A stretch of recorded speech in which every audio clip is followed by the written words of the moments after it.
ये कहानी Robert naval की है, जो पूरे न्यूयॉर्क सिटी में एक अकेला इंसान जिंदा है और एक बेहतरीन साइंटिस्ट है। और वो कैसे इंसानों के बनाए हुए वायरस जो इंसान को हैवान में बदल देता है का ना सिर्फ मुकाबला करता है बल्कि इस वायरस का वैक्सीन भी तैयार करता है।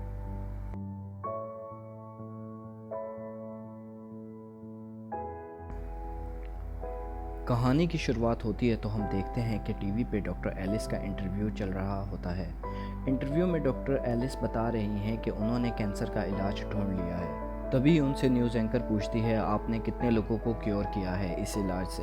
डॉक्टर एलिस कहती हैं 10,000 नो। फिर एंकर पूछती है, इसमें फुली क्योर्ड कितने हुए? डॉक्टर एलिस कहती हैं 10,000 नो, यानी उन्होंने कैंसर का 100% इलाज ढूंढ लिया है। फिर हम देखते हैं कि 3 साल गुजर चुके हैं।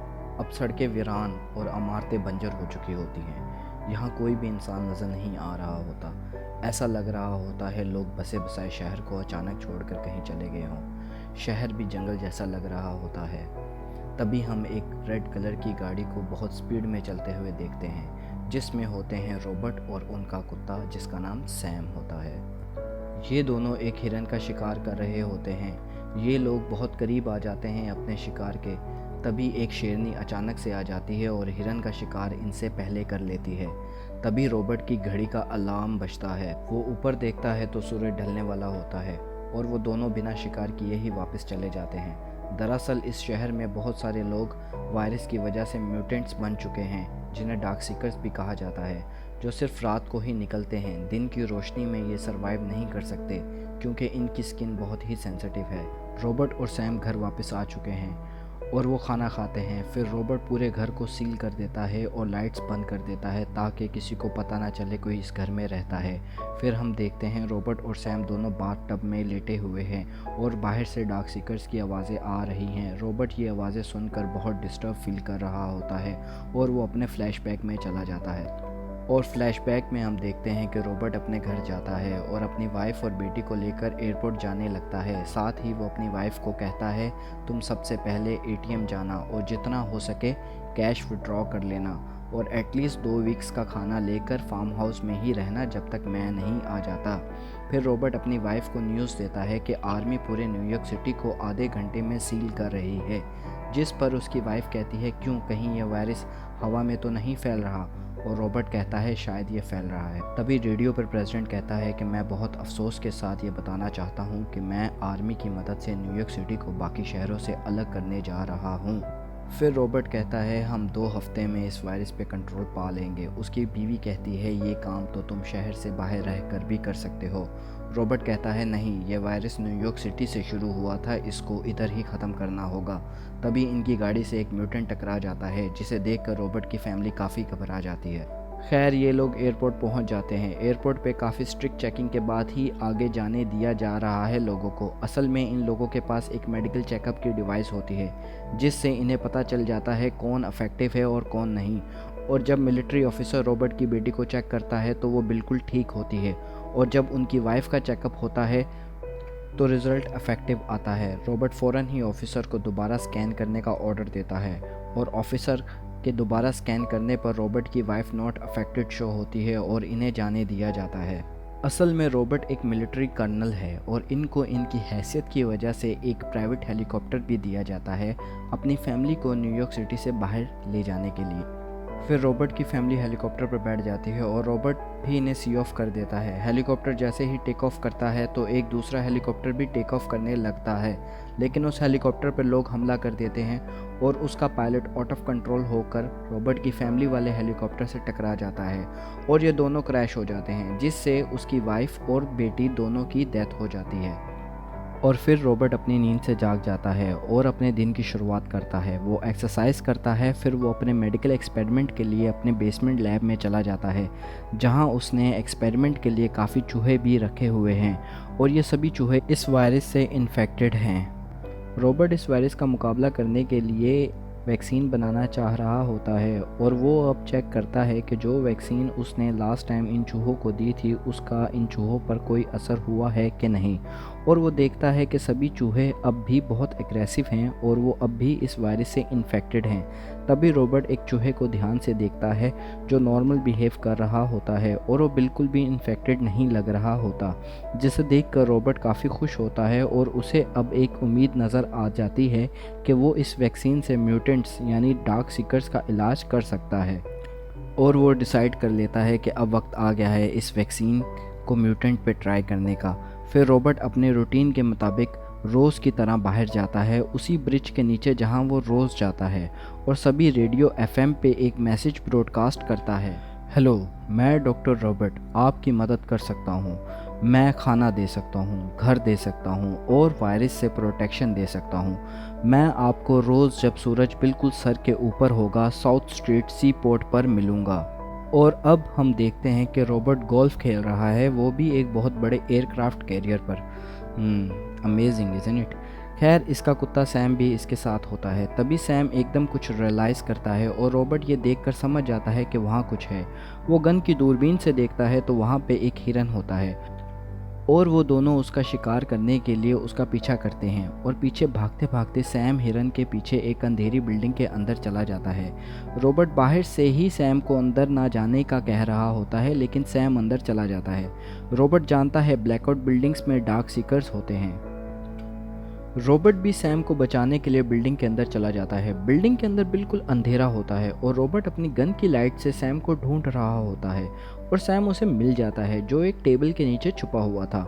रॉबर्ट सैम से चलने को कहता है, लेकिन सैम बहुत ही ज़्यादा घबराया हुआ है। तभी रॉबर्ट को महसूस होता है कि उसके पीछे कोई है। वो मुड़कर देखता है तो एक म्यूटेंट होता है। म्यूटेंट इस पर हमला करने ही वाला होता है, लेकिन रॉबर्ट उस पर फायर कर देता है और वो दोनों वहाँ से भागने लग जाते हैं। वो दोनों बहुत स्पीड से भाग रहे होते हैं और उनके पीछे म्यूटेंट्स इनको पकड़ने के लिए भाग रहे होते हैं। एक म्यूटेंट रॉबर्ट के कंधे पर अटैक करने ही वाला होता है, लेकिन तभी रॉबर्ट एक खिड़की से बाहर जंप लगा देता है और उसके पीछे एक म्यूटेंट भी जंप कर देता है, लेकिन सनलाइट में आते ही तड़प कर मर जाता है। अब रॉबर्ट को इनकी ये लोकेशन का पता चल गया होता है। तभी वो डिसाइड करता है कि एक म्यूटेंट को इधर से ज़िंदा लेकर जाना है ताकि उस पे वैक्सीन जो रॉबर्ट ने तैयार की है उसका एक्सपेरिमेंट कर सके।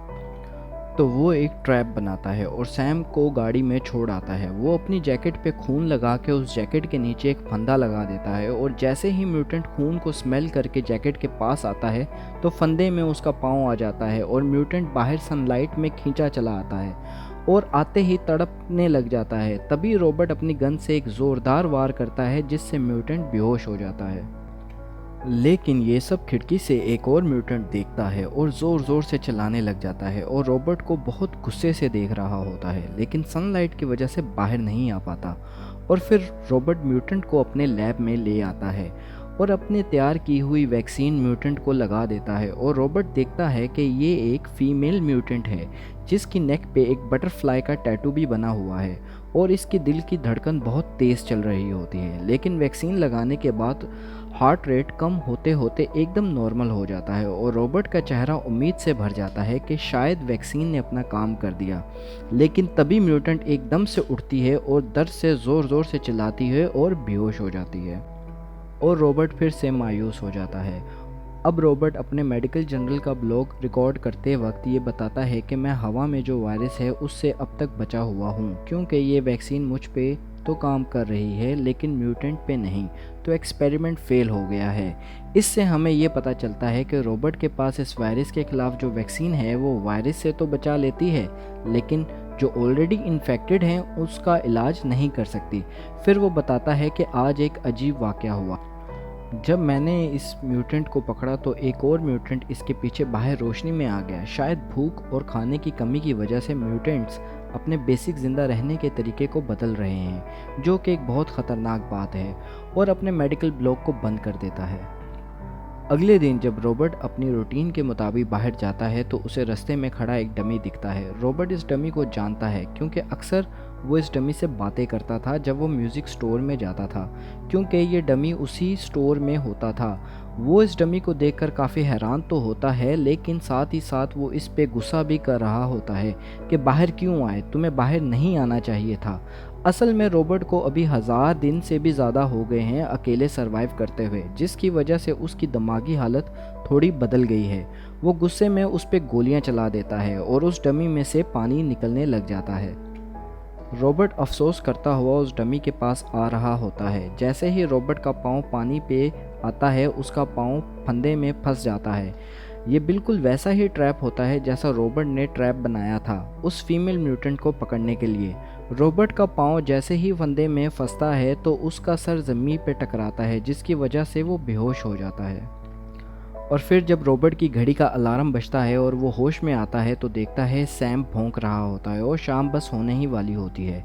वो अपनी पॉकेट में से चाकू निकालता है और पाँव पे बंधी रस्सी को काटता है, और जब वो नीचे गिरता है तो गलती से उसका चाकू उसी की टांग में घुस जाता है। वो दर्द से चिल्ला उठता है, लेकिन वो हिम्मत करके अपनी गाड़ी के पास जाने की कोशिश कर रहा होता है। तभी 2 कुत्तों के भौंकने की आवाज़ आती है, और जब रॉबर्ट सामने देखता है तो वही म्यूटेंट जो कल रोशनी में आ गया था वो खड़ा होता है और उसने 2 कुत्तों को पकड़ा हुआ होता है। और जब रोशनी बिल्कुल ख़त्म हो जाती है वो उन कुत्तों को छोड़ देता है और दोनों कुत्ते रॉबर्ट और सैम पर हमला कर देते हैं।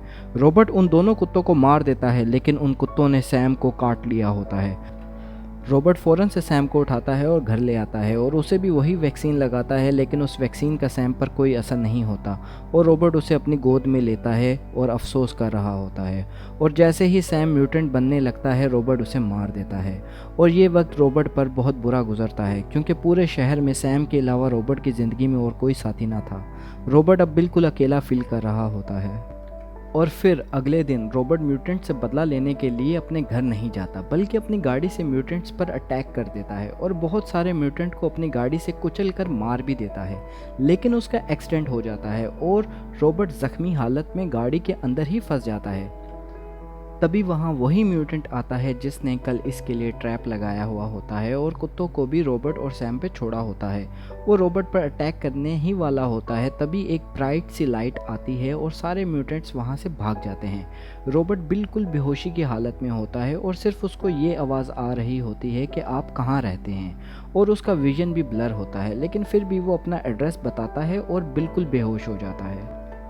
सुबह जब रॉबर्ट की आंख खुलती है तो उसका टीवी चल रहा होता है। रॉबर्ट उठकर देखता है तो उधर एक बच्चा और एक औरत होती है। वो काफ़ी सरप्राइज होता है। वो औरत रॉबर्ट से कहती है, हमने आपका रेडियो पे ब्रॉडकास्ट सुना था और हम आपकी बताई हुई लोकेशन पे सारा दिन वेट भी करते रहे, लेकिन आप नहीं आए। और शाम को हमने जब म्यूटेंट्स को आप पे अटैक करते हुए देखा तो हम आपको बचा के यहाँ ले आए। फिर वो औरत अपना इंट्रो देती है कि मेरा नाम ऐना है और हमारे सभी साथियों को म्यूटेंट्स ने खा लिया है। अब बस हम 2 ही बचे हैं और हम अब वहाँ जाना चाहते हैं जहाँ बचे हुए सर्वाइवर्स की बस्ती है। रॉबर्ट कहता है ऐसी कोई बस्ती नहीं है, और इन दोनों में बहस हो जाती है। ऐना कहती है ऐसी बस्ती है पहाड़ों के बीच में, क्योंकि ये म्यूटेंट्स एक्सट्रीम सर्दी बर्दाश्त नहीं कर पाते। लेकिन रॉबर्ट काफ़ी गुस्सा हो जाता है और कहता है ऐसी कोई बस्ती नहीं है, फिर वहाँ से चला जाता है। रॉबर्ट फिर कुछ देर बाद उनके पास वापस आता है और ऐना फिर रॉबर्ट को इंसिस्ट करती है कि तुम भी हमारे साथ चलो, हमने आज ही निकलना था लेकिन आज काफ़ी देर हो गई है, हम कल अर्ली मॉर्निंग निकल जाएंगे। रॉबर्ट कहता है मैं यहाँ से तब तक नहीं जाऊँगा जब तक मैं इस बीमारी का इलाज नहीं ढूंढ लेता। और फिर हम देखते हैं रॉबर्ट उसी म्यूटेंट पे अपने लैब में रिसर्च कर रहा होता है और उधर ऐना आ जाती है। रॉबर्ट अपनी बनाई हुई वैक्सीन की डोसेज को बढ़ाकर म्यूटेंट को लगा देता है। ऐना पूछती है क्या अब ये बच जाएगी? रॉबर्ट कहता है मुश्किल है, लेकिन मैंने इसके नीचे आइस भर दी है जिससे इसका बॉडी का टेम्परेचर ठीक रहेगा और शायद ये बच जाए। ऐना फिर रॉबर्ट को अपने साथ जाने का कहती है। रॉबर्ट फिर वही जवाब देता है कि ऐसी कोई बस्ती नहीं है। ऐना कहती है कि एक बस्ती ज़रूर है। रॉबर्ट कहता है तुम्हें कैसे पता है? ऐना कहती है मुझे खुदा ने बताया। रॉबर्ट कहता है मेरी बात ध्यान से सुनो, 90% लोग वायरस से मर गए, 9% लोग म्यूटेंट बन गए, जो 1% थे उनको ये म्यूटेंट खा गए।